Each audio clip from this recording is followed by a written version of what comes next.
নগাঁও জেলা প্রশাসনের উদ্যোগে নগাঁওয়ের কলংয়ের বাকুড়ি নেহরু বালিতে সুধাকণ্ঠ ডক্টর ভূপেন হাজারিকার চতুর্দশ মৃত্যুবার্ষিকী পালন। কার্যসূচিতে মুখ্য অতিথি হিসেবে মন্ত্রী কেশব মহন্ত এবং বিধায়ক রূপক শর্মা উপস্থিত ছিলেন। মহান শিল্পের প্রতিচ্ছবিতে শ্রদ্ধাঞ্জলি জ্ঞাপন করা ছাড়া সুধাকণ্ঠের অনেকটি সঙ্গীতে সমন্বয়ে কণ্ঠ দিয়েছেন তারা। প্রায় ৫,০০০ ছাত্রছাত্রীর সমবেত হয়ে মানুষের জন্য সঙ্গীতটি পরিবেশন করেন। সুধাকণ্ঠ ডক্টর ভূপেন হাজারিকার চতুর্দশতম মৃত্যুবার্ষিকী পালন। নগাঁও জেলা প্রশাসনের উদ্যোগে এই অনুষ্ঠানের আয়োজন করা হয়। নগাঁওয়ের কলংয়ের বাকুড়ি নেহরু বালিতে সুধাকণ্ঠের চতুর্দশ মৃত্যুবার্ষিকী পালন অনুষ্ঠানে মুখ্য অতিথি হিসেবে উপস্থিত ছিলেন মন্ত্রী কেশব মহন্ত এবং বিধায়ক রূপক শর্মা। মহান শিল্পীর প্রতিচ্ছবিতে শ্রদ্ধাঞ্জলি জ্ঞাপন করেন এবং সুধাকণ্ঠের অনেকটি সঙ্গীতের সমন্বয়ে কণ্ঠ দেন। প্রায় ৫,০০০ ছাত্রছাত্রী সমবেত হয়ে সঙ্গীত পরিবেশন করে মানুষের জন্য।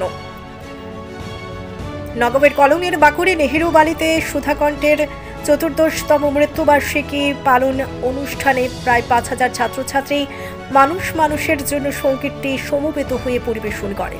ডক্টর ভূপেন হাজারিকার চতুর্দশ মৃত্যুবার্ষিকী পালিত হয় নগাঁও জেলা প্ৰশাসনেৰ উদ্যোগে।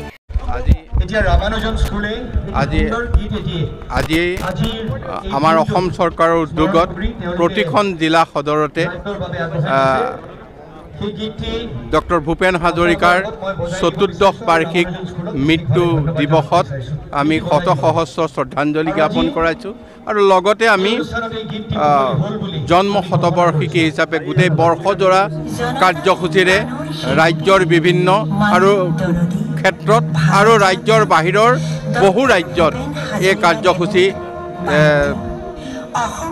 পালন কৰিবলৈ মঞ্চস্থ কৰা হৈছে। গতিকে ডক্টৰ ভূপেন হাজৰিকা এজন জাতীয়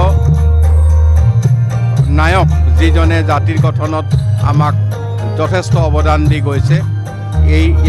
এইজন ব্যক্তিয়ে অৱদানে আমাৰ জাতিটো সজীৱ কৰি ৰাখিব। সকলোৱে প্ৰাণৰ শিল্পী সুধাকণ্ঠ ডক্টৰ ভূপেন হাজৰিকাৰ চতুৰ্দশ মৃত্যুবাৰ্ষিকী ঐতিহ্যমণ্ডিত নগাঁও নেহৰু বালিত জিলা প্ৰশাসনৰ উদ্যোগত অনুষ্ঠিত হৈছিলে। আৰু ইয়াক সুন্দৰকৈ মানুহৰ বাবে যিটো কালজয়ী সৃষ্টি, এই গীতটো এটা ব্যতিক্ৰমধৰ্মে ইয়াত আজি পৰিৱেশিত হ'ল। মই ধন্যবাদ জনাইছোঁ। আমি একেলগে কেইবাজনো বিধায়ক, মাননীয় মন্ত্ৰী কেশব মহন্ত ডাঙৰীয়া আছিলে। গতিকে এই অনুষ্ঠানটো ইয়াত উদযাপিত হোৱাত ইয়াক সহযোগ কৰা প্ৰতিখন বিদ্যালয়ৰ ছাত্ৰ ছাত্ৰী, শিক্ষাগুৰু, শুভাকাংক্ষী সকলোকে ধন্যবাদ জনাইছোঁ। আমাৰ নগাঁও ছাত্ৰ ছাত্ৰীসকলক বিশেষভাৱে ধন্যবাদ জনাইছোঁ। প্ৰায় ৮,০০০ৰো অধিক আমাৰ ছাত্ৰ ছাত্ৰীসকল আহিছে, আহি পেলাই সুন্দৰকৈ আজি এই ভাগ অনুষ্ঠান নেহৰু বালিক আমি উদযাপন কৰিছোঁ।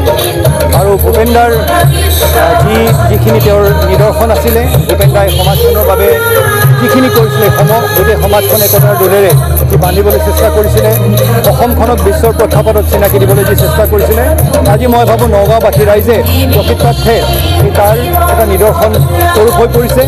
মই বিদ্যাৰ্থীসকলক, নগাঁওবাসী ৰাইজ সকলোকে মই আন্তৰিক ধন্যবাদ জনাব বিচাৰিছোঁ আৰু অনুষ্ঠানটিৰ উত্তৰ কামনা কৰিছোঁ। আপোনালোক সকলোকে ধন্যবাদ জনাইছোঁ। নগাঁও থেকে বিভূতি বৰাৰ ৰিপোৰ্ট, তাজা খবৰ আসাম।